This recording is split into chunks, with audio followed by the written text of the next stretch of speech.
बेथ' जोंनि मोनसे जारिमिनारि सान खारन गाबोन ग्रिनफिल्ड बिटिसि ग्रिनफिल्डआव बिथाङा नुजाफैगोन 1:30 बाजियाव बिथांखौ वेलकाम खालामनो थाखाय जोंनि बिटिसिनि गासैबो जाथि बिभिन्न जाथि जनगोष्ठीफ्रा दिनै ज' जानानै गोबां मानसि जेरै जों एक्सपेक्ट खालामदों बेनिफ्राय बांसिन मानसि नुजानो थाखाय जों थियारि आरो बेनि थाखाय एखे खामानि मावगासिनो दं आरो मावनाया दिनै जोबसिगोन रायजो राजाफोरनिसिम मा खावलायगोन आं बेखौनो खावलायगोन जाहाथे रायजो राजाफ्रा बिथांमोना जिहेतु भारतनि गाहाय मन्थ्रियानो जोंनि गेजेराव नुजाफैगोन जाय बिथांखौ जों सम मोना आरो बे सम होनायनि थाखाय बिथांखौ धन्यबाद होबाय आरो जोंनि रायजो राजाखौ बयखौबो खावलायबाय जाहाथे ज' जा बयबो फैनानै बिथांनि जे पाब्लिक मिटिं जे माखासे इन'ग्रेसन बाहाय नुजाफैनो थाखाय आं बयखौबो खावलायबाय बिटिसि हालामनि थाखाय माबाफोर मोजां जर'खा मोजां रादाब फोसावलांगोननि आसा दं निस्सय होलांगोन मानसि गिदिराथ' ओरैनो फैया माबा मोनसेथ' होखागोन गाबोन नुसिगोन आरो 1:30 बाजियाव नोंथांमोना नुसिगोन आरो नोंथांमोना प्रसार खालामनो हागोन थेंक इउ जोबोद जेंनानि गेजेरजों खामानि मावनायनि उनाव दिनै नोंथांमोननि सरकार फैनायनि उनाव बेयाव मावखुलि लुफुंनायनि अन्थाइ खाम्फा गायसनबाय दिनै मा बुंगोन गिबि आङो बर' समाजनि मानगोनां आफादगिरि गासिबो कर्मि बिथांमोनखौ धन्यबाद होबाय जों बिटिसिआव गोदान सरकार जिरायनाय लोगो लोगो जिहेतु जोंहा बर' समाजा जिरायसालि गैयामोन बेनि थाखायनो जों गोसोखांनानै बावहाय आइबिनिफ्राय 50 लाख थाखा होनाय जाबाय आसा खालामदों बे साक्सेस जानाय नङा आरो फैबाय थानाय समाव बेखौ एक्सटेनसन खालामनो थाखाय जों जेब्लाबो थियारि आरो बेखौ मावनो थाखाय जोङो मावबाय थागोन आरो मानगोनां बिथां हाग्रामा महिलारि बिथांजों जोङो सावरायनानै बे न'खौ मारै साबसिन हामसिन खालामनो हायो बेखौ सावरायगोन आरो फैबाय थानाय समाव मोजाङैनो नुहोनो थाखाय जोङो सेस्था खालामगोन बे न'आव मावफुंजानायनि उनाव माबायदि सुबिदा जागोन बिथांमोननि थाखाय बेवहाय जोंहा सेन्ट्रेल कमिटि डिस्ट्रिक्ट कमिटि आनसलिक कमिटि मोनथामबो जिरायनो हागोन आरो बेनिफ्रायनो जोंनि बर' जाथिनि समाजारि बिथिं गासिबो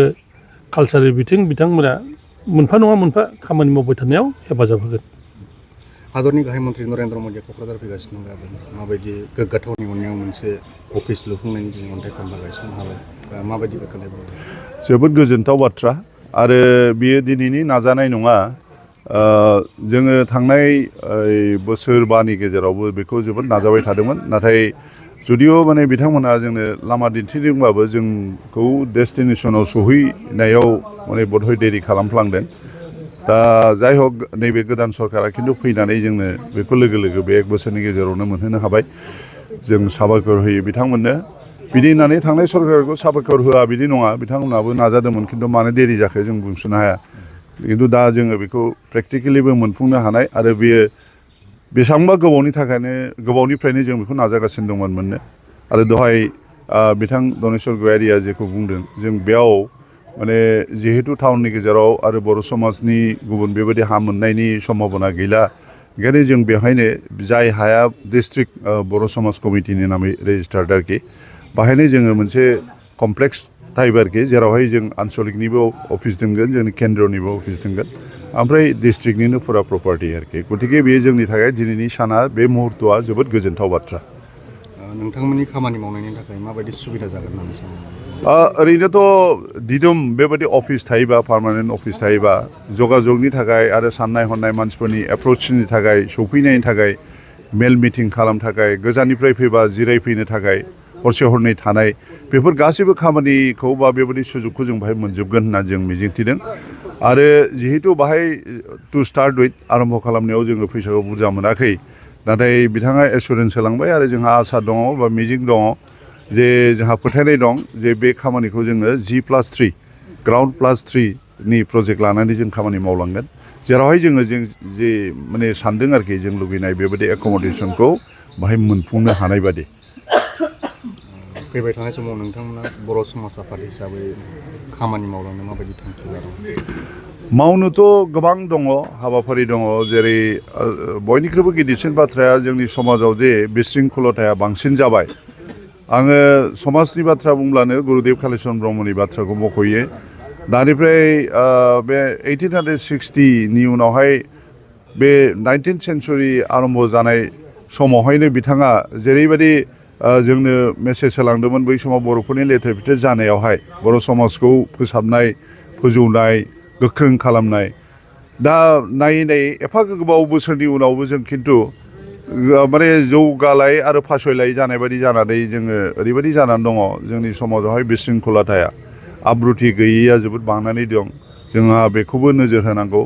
आरो बिनिफ्राय लोगोसे जोंनि गेजेराव जोङो सब समाय बुंबाय थायो जेब्लाबो बुंबाय थायो जोंनि गेजेराव जे समाजनि खान्थि दङ बे जिनिसा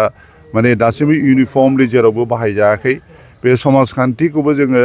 जोबोद गोख्रोङै माने फोसावनांगौ आरो बयनोबो मिथिहोनांगौ आरो जोंनि समाजखान्थिखौ जोङो जोंहा समाजखान्थि बिजाबबो दंखायो दा बेखौ जोङो फोसाबनानै इंलिसाव रेन्डारिं खालामनानै ओमफ्राय ल' कलेजावथ' दा आजिखालि सोलिबाय दा बेबायदिनो बेखौ लिगेल भेटिं खालामहोनायनि जोंहा नाजानाय दं आरो लोगोसे जोंनि बे समाजनि जेनाखि मेसेज खौरां बे रादाबखौ जोङो बे क'क्राझारल' नङा सारा दुलाराय आसामल' नङा बे दुलाराय मुलुगावनो जेरै नेपाल बांलादेश बा मेघालय बा नागालेण्ड बेफोराव जे बर'फोर दङ गोसारलाबायनानै बे आसामनि जे 7 स्टेट्सनि बादैबो जों बेफोर जायगायाव थांनानै बेखौ फोसावहैनांगौ मिथिहोनांगौ आरो बे जे मोनसे समाव जे जोंनि मानसिफ्रा सानदों जे गेरेमसा बर' माहारि दानाय बेहाय बर' समाजनि आफादनि मावनो गोनां जोबोद खामानि दङ बेफोरखौनो जोङो फारि फारि मावलांनो थाखाय साननानै दङ